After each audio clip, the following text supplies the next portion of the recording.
What about the turning point in your life that made you get so in touch with your inner self? Like if anybody, sits with you for 5 minutes, and if you are yourself in those 5 minutes, they'll know what kind of a person you are, which is deep. You are aware. You know who you are and you know who you aren't. You know what you are and you know what you're not. And you speak like someone who has wisdom, of a 45-year-old, 55-year-old, and you're far away from that. So what was the turning point, Maha, in your life that made you look inwards and you were able to reconnect with your true self? To be honest, like I told you before, I reached a point in my life where everything was just like a mess for me. Okay. And I felt like I don't belong to anything, like anyone, anything.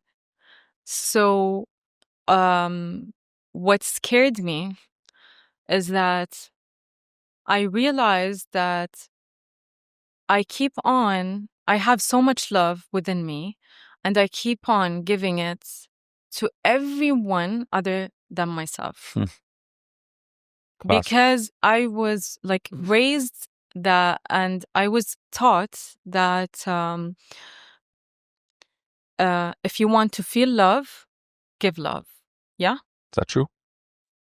But it's not like give yourself love, and then when your cup is full, you will already give it to the world, or the world will receive your love without even you giving it. It's just how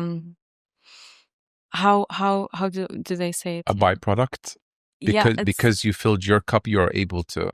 Exactly. Yeah. So instead of empty your cup and give everyone and wait for everyone to give you love. No, pay yourself first. Yes. So in this moment in my life, I realized that I always tell people it's an ongoing process. If you're just gonna wait for it to happen, you will be disappointed, because it's something that you have an intention, a clear intention, you work on for the rest of your life. It's like you have a commitment with yourself. Listen, I will love you no matter what.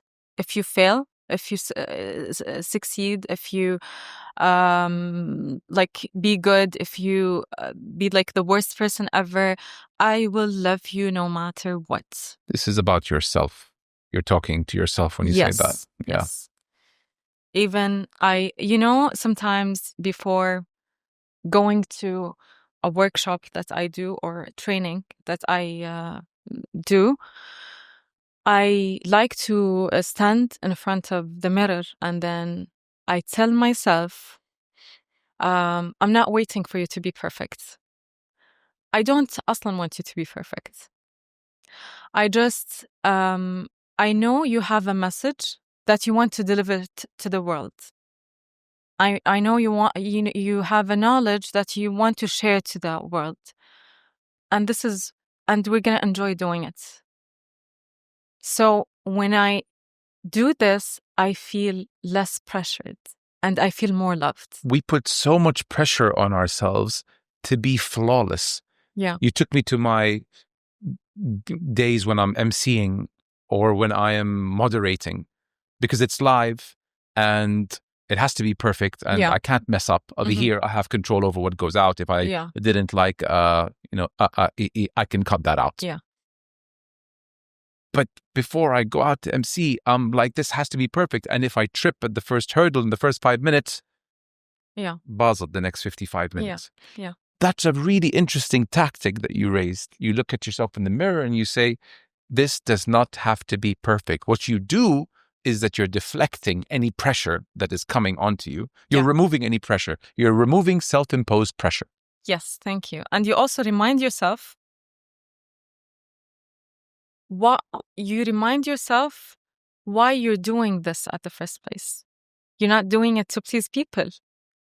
Because when I stand up there, I remind myself I'm not doing this so people can like clap and tell me, oh my God, you did amazing. No. I'm doing this for a purpose. I have a purpose and I want to serve. And that's why I'm doing this, you know? So when you understand this, you start to be like you won't be pressuring yourself.